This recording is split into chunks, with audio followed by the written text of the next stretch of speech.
et bienvenue dans ma petite cuisine. Alors dans un premier temps, je veux vous souhaiter une bonne année 2024 et surtout la santé.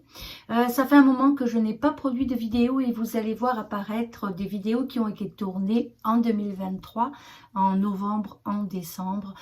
J'ai pris beaucoup de retard, je suis nouvellement grand-maman et j'ai pris du temps avec mon petit-fils et j'ai profité de ces instants qui ne reviennent jamais et qui ont rempli mon cœur de beaucoup de douceur. Alors voilà, aujourd'hui je vous reviens et non, je n'arrête pas la chaîne. Beaucoup de gens m'ont écrit, ça m'a fait très plaisir. Sachez que je vais continuer, mais à mon rythme. Alors aujourd'hui, je voulais vous présenter des muffins.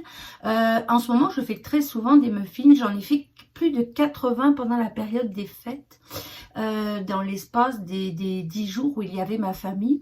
Et en fait, ce sont des muffins sans gluten et j'ai décidé de faire une recette rapide, une recette que je peux faire très rapidement. Je sors pas mon robot, je réfléchis pas aux 25 millions de farine à utiliser et en fait, j'obtiens quand même de très bons résultats.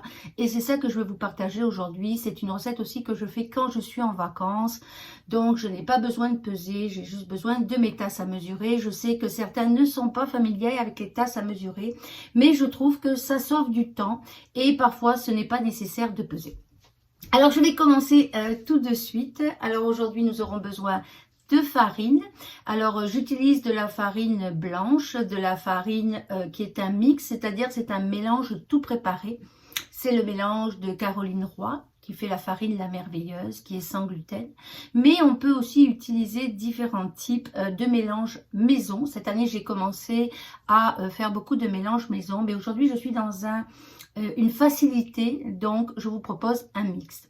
Alors aujourd'hui, je vais le faire entièrement avec de la farine angélique, mais vous aurez vu, pour ceux qui suivent mes posts sur mon Facebook, que je vais souvent aller mettre un 50% de farine de riz brun, un 50% de farine de maïs. Donc je joue chaque semaine, j'en fais 2 fois semaine, donc je joue chaque semaine sur mes proportions pour avoir des muffins qui sont différents.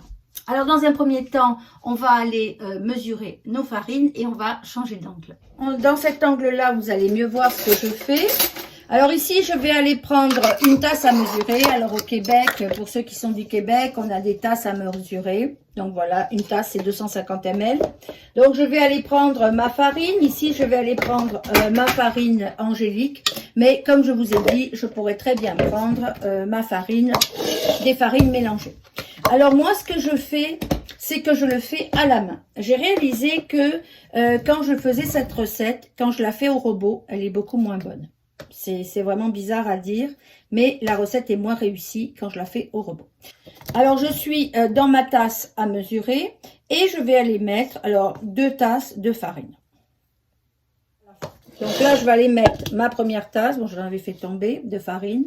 Puis là, je vais aller ajouter ma deuxième tasse de farine. Donc, vous voyez, pour le moment, ça reste assez simple.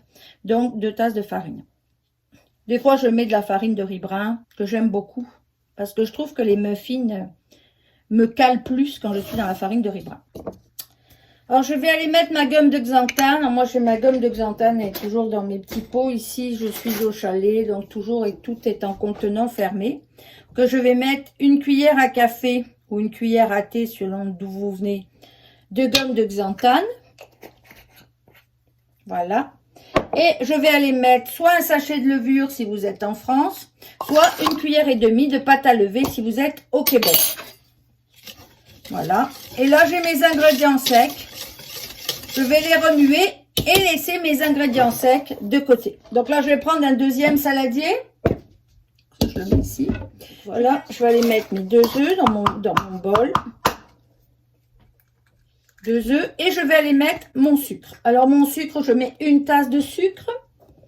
Alors, moi, j'utilise du sucre bio. Voilà. Qui n'est pas un sucre blanc.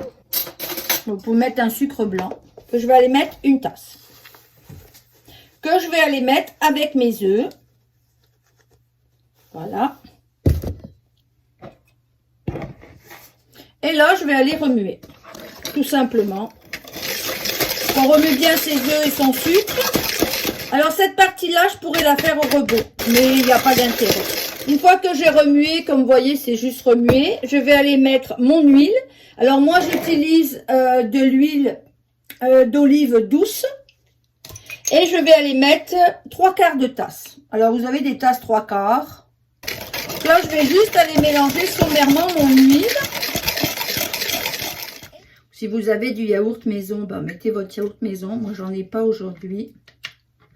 Donc, je vais aller prendre un yaourt. Ici, c'est du yaourt 9%, mais on pourrait prendre n'importe quel type de yaourt. Donc, moi, je mets une tasse de yaourt et je vais aller mélanger mon yaourt. Voilà, et je vais continuer à mélanger mon mélange. Donc, je vais le verser tout simplement. Alors, vous voyez, en vacances, c'est très facile à faire parce qu'il suffit d'avoir 2 saladiers. Alors, voilà, une fois que j'ai mis tout ce qui était, ben, je vais juste aller remuer. C'est tout. Et là, je vais aller mettre une tasse de carottes. Donc, je vais prendre toujours ma tasse. Je vois pas où je l'ai mis ici. Donc, je vais aller enlever ceci. Et je vais aller remplir une tasse de carottes. Alors, en général, je mesure pour pas en avoir trop. Puis, vous voyez, je ne tasse pas. Je mets mes carottes comme ceci. Voilà, une tasse de carottes. J'ai remarqué que quand j'en mettais trop, ça nuit à la structure. Donc, une tasse, c'est vraiment bien. Une fois, je vais mettre des carottes. Une fois, je vais mettre des pommes. Une fois, je vais mettre des poivrons. Une fois, je vais mettre des courgettes. Je mets vraiment n'importe quoi dans mes muffins. Ça m'amuse beaucoup. Et là, je vais aller mettre une tasse de pépites de chocolat. Moi, je vais aller prendre des pépites de chocolat. Ça, c'est mes préférés. Que je vais aller mettre une tasse de pépites de chocolat. Après, je vais aller prendre un sac pastille. Donc, c'est du chocolat au lait. Voilà. Vous pouvez en mettre moins qu'une tasse de pépites. Nous, on aime beaucoup les pépites. On pourrait y aller avec une demi-tasse si on voulait être plus raisonnable. Voilà. Parfois, la texture est parfaite. Aujourd'hui, elle est parfaite. Voilà. Donc, vous voyez, c'est une texture qui est quand même dure et collante. Mais elle n'est pas molle. Vous voyez? Ça, c'est la bonne texture.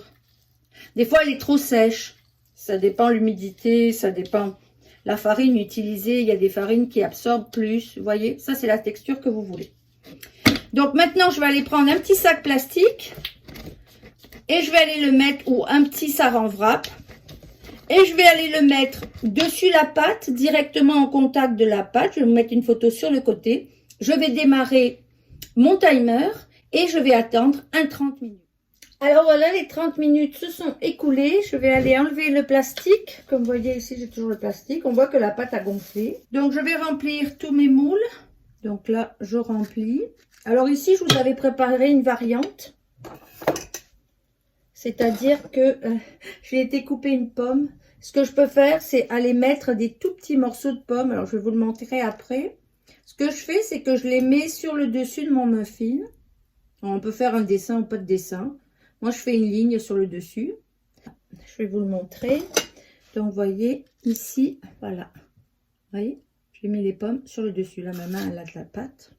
Alors, on remplit pas trop les caissettes. Je dirais aux 3/4 parce que ça va gonfler. Donc, alors voilà, les muffins viennent de terminer leur cuisson. Ils sont restés 25 minutes à 350. Si vous les voulez plus dorés, vous pouvez les laisser plus longtemps. Moi, j'aime qu'ils ne soient pas trop grillés.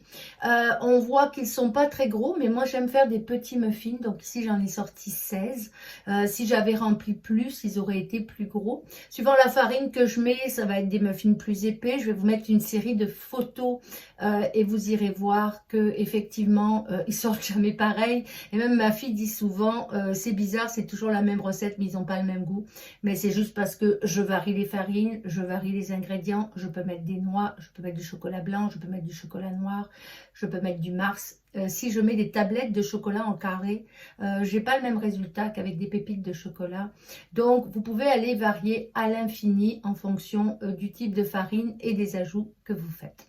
Voilà, c'est une recette qui est rapide, qui se mange bien, qui me permet le matin de ne pas avoir faim, de ne pas réfléchir, un café, un muffin.